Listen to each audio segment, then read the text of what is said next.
monde. Ici, les grandes voix de la francophonie. Nous recevons une écrivaine, une romancière du nom de Simone Pius à l'occasion de la parution de son dernier roman qui s'appelle Blue Tango, paru aux éditions Triptyque, qui est une très, très bonne maison d'édition, excellente à la fois dans tous les genres littéraires. C'est une maison qui excelle depuis une trentaine d'années au Québec et on retrouve Simone Pius. Bienvenue, Simone. Bonjour, Claudine. Enchantée de vous retrouver, comme à chaque année, lors des donneurs ou des événements que nous avons en commun. Et là, on avait envie que vous nous parliez de ce roman-là. Déjà, le titre, il est vraiment quelque chose qui fascine. On pense au tango, à la danse, Blue Tango. Est-ce que c'est le tango qui vous a inspiré? C'est que Blue Tango est un roman, un tango qui était composé par Leroy Anderson en 1953. Quand j'étais toute petite, j'entendais ce tango. J'étais fascinée par cette musique. Donc, quand j'ai écrit le roman, j'ai commencé par parler d'un jeune homme de 16 ans, amoureux d'une femme dans la quarantaine, qui ne fait qu'écouter un seul disque, un seul 33 tours, Blue Tango. Il apprend le tango avec elle, il apprend l'ouverture à l'amour, les palpitations, et il apprend aussi la peinture parce qu'elle peint, elle vit secrète dans la forêt, est une femme étrangement mutilée dans son cœur parce que son mari et son fils ont été tués dans l'eau. L'eau a emporté leur corps. Donc, elle a décidé de ne plus jamais peindre de sa vie. Elle ne conserve qu'un disque Blue Tango qu'elle aimait danser avec son mari amérindien et elle ne conserve qu'un seul tableau d'un toréador. Mais quand elle rencontre ce jeune Jean Courtemanche, ça je vous parle du roman qui vient avant, celui-là, il a 16 ans. Il la trouve assassinée à la fin de l'année où l'été, qui a vécu une passion folle avec elle, son premier amour, et il l'enterre. Il devient un consommateur de femmes. Il la recherche à travers toutes les femmes qu'il rencontre. C'est un spectre qui s'évanouit entre ses mains, bien entendu. Et une nuit, justement, de beuverie, une nuit de débauche, je dirais, il est dans l'appartement d'une jeune fille qui s'appelle Claudine. Il aperçoit le tableau, il se lève à la toilette, il voit le tableau qui est là devant ses yeux, le tableau que Martha Lupien avait peint pour lui. Donc, ce qui veut donc dire que ce tableau va changer sa vie. Il va dire, puisqu'elle possède ce tableau, donc celui qui a tué Martha Lupien, qui l'a violée, l'a trouvée, elle avait la robe remontée, elle était violée, assassinée, il se met à sa recherche. Et nous allons découvrir dans ce roman qui était le meurtrier de Martha Lupien, mais on va le voir aussi entreprendre toute une thérapie avec une psychologue de qui, bien sûr, il va tomber en amour. Il est toujours amoureux de toutes les femmes qu'il rencontre. Sauf que la psychologue, elle fait bien son travail, donc elle va mettre une barrière entre sa soif à lui et elle, son travail. Il va se rendre en Corse avec son jeune frère, je dirais, qui est dans la cinquantaine aussi, parce qu'il a 57 ans, là. Ouais. Oui. Donc déjà, vous avez bien campé les personnages. On voit que ce roman-là semble être une suite du précédent. La femme-homme. La femme-homme. Déjà, vous avez été finaliste pour le prix du jury France-Québec. Et c'est le même personnage que vous suivez au fil des années. 40 ans plus tard, on le retrouve. Oui. Je voulais vous poser comme question, est-ce que c'est bien situé au point de vue du paysage? J'avais parlé de l'Amérindien. Est-ce qu'on sait que ça se déroule au Québec? Tout à fait, à Rawdon. C'est-à-dire qu'elle a connu cet Amérindien qui était le père de son fils plus tard, en ayant peindre des visages d'Atikamekw dans le coin de Saint-Michel-des-Saints. Mais lorsqu'elle rencontre Jean Courtemanche, qui a 16 ans, il est mort, bien sûr, son mari amérindien. Mais Jean Courtemanche ressemble à son mari. C'est pour ça qu'elle est amoureuse de lui. Et quand il a 57 ans, quand il retrouve ce fameux tableau, tout le passé remonte à sa tête. Le passé de son enfance à Rawdon. Oui. Est-ce qu'on peut dire à ce moment-là, c'est un roman qui, une sorte de thriller? C'est un thriller. Une sorte de thriller psychologique, la recherche, du meurtrier. Et du père en même temps, parce qu'il n'y a pas eu de père. Son père était un musicien de jazz, un pianiste de jazz à Jean Courtemanche. Donc, rencontrer cette femme qui tient à la fois de l'homme et de la femme, qui marche comme un homme, qui ne barre pas sa porte, qui fait son feu, qui lui montre allumer un feu à pêcher. Alors, il la surnomme la femme-homme. Donc, plus tard, quand il a 57 ans et qu'il retrouve le tableau peint par la femme-homme, comme il l'appelait, il est remué, il va chercher le vieux disque qu'elle lui avait donné, il se met à danser sur l'air de Blue Tango. Et là, ce qui est incroyable dans sa vie, c'est que cet homme qui ne consommait que des femmes, il sent le besoin d'être soigné. Il rencontre cette psy Et là, cette psy, elle lui dit, c'est pas la femme homme que bousille votre vie, c'est l'absence du père. Il n'a jamais connu. Alors là, il va être à la recherche du père et rencontre un jeune homosexuel, parce que j'ai beaucoup d'amis homosexuels que j'aime, que j'adore. Donc, il y a un homosexuel qui est là-dedans, un jeune étudiant en philosophie, qui va lui dire, écoute, moi, je vais le trouver, ton père, à New York. Il était musicien de jazz. Je vais le trouver grâce à l'Internet.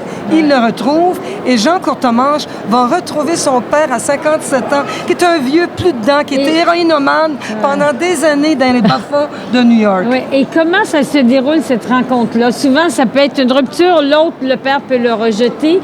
Et qu'est-ce qui s'est passé entre les deux? Est-ce que c'est une belle rencontre? Une magnifique rencontre. Le père, bien sûr, se sent coupable parce qu'à l'époque, il venait faire des petites gigs à Montréal qu'on appelle à la Casa Loma, mais son rêve était de devenir un grand musicien. Il était ami avec Chet Baker, il allait à Los Angeles jouer avec lui, et il est devenu héroïnomane. Donc l'héroïne, comme l'héroïne a tué son Chet Baker d'ami, Chet Baker a sauté en Hollande, à Amsterdam, en bas d'une fenêtre. Donc, quand il retrouve son fils, il n'y a plus de piano chez lui. Il a tout joué, même son piano.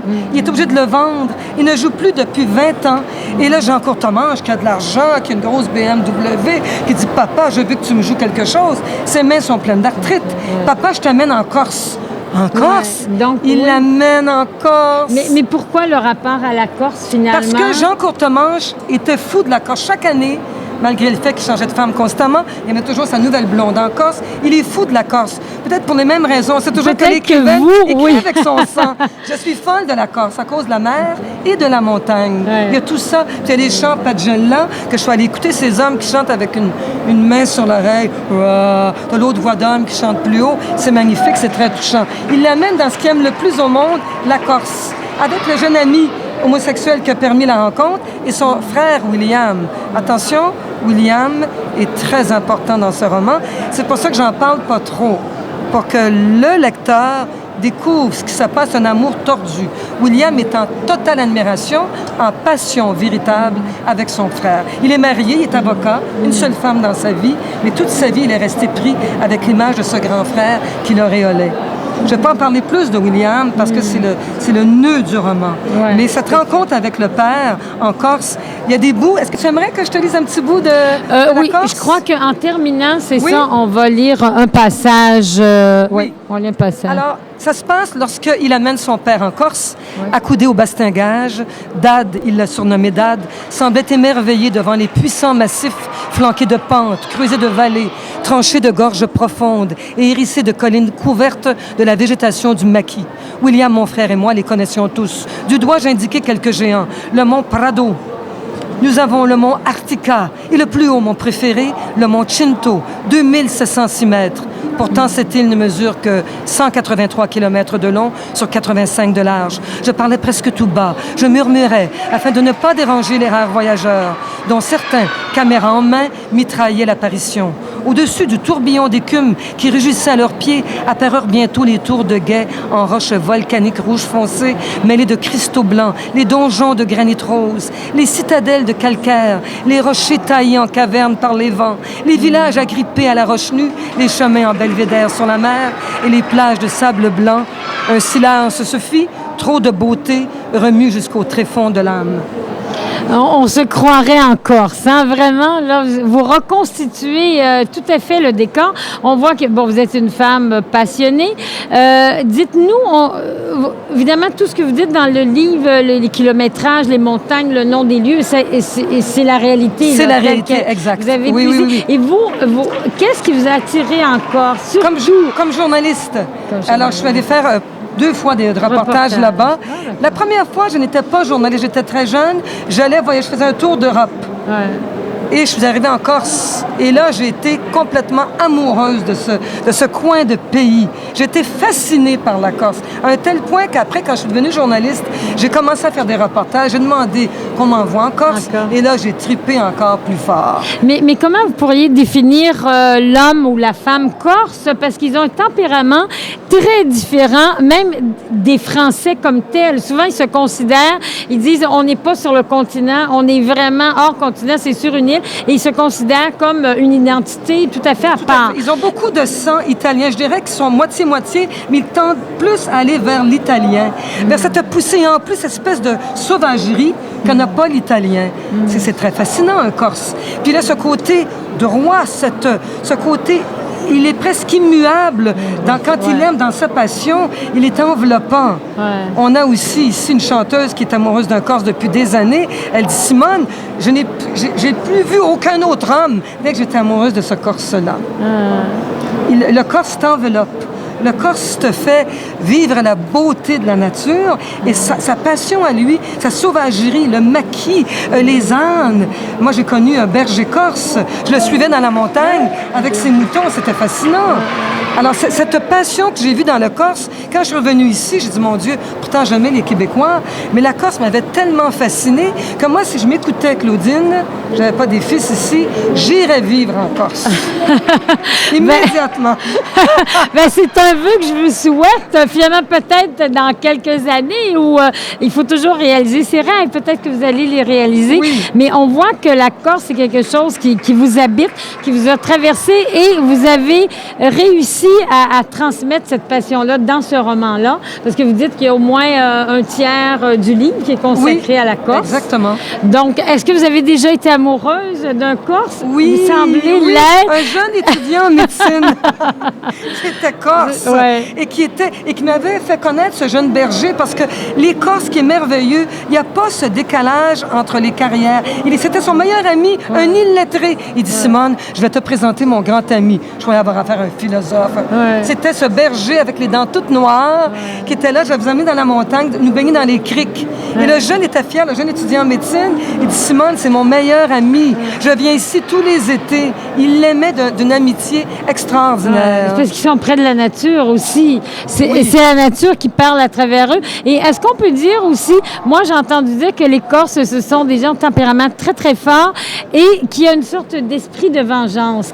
Ils l'ont. Ils l'ont parce qu'ils se sentent petits. Comme certains Québécois séparatistes, eux veulent vraiment quitter. Ils parlent toujours du fameux continent. Le continent. Vrai. Et quand on arrive, nous, les Québécoises et Québécois, ils n'ont pas ce regard qu'ils ont face aux Français, très chic, très snob, qui s'en vient en Corse parce qu'il y a de l'espace, parce qu'il y a des rochers, qu'il y a la mer.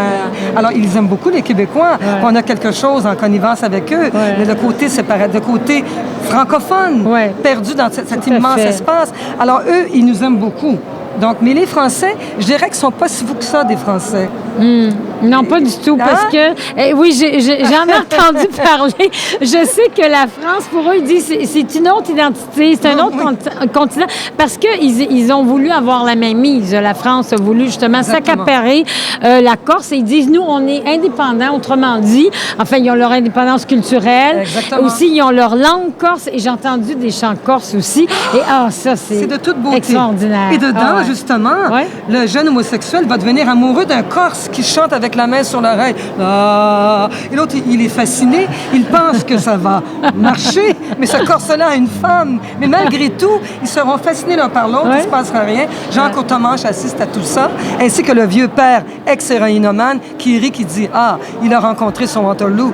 Mais Jean Courtemanche sait très bien que jamais ce Corse qui aime sa femme et ses deux petites filles, la famille est sacrée. Oui, et sacrée aussi. Ah oui, ils ont le sens de l'engagement, le sens de la parole. Quand ils disent quelque chose, mettons, ils font un projet, ils le font jusqu'au bout, ils le défendent.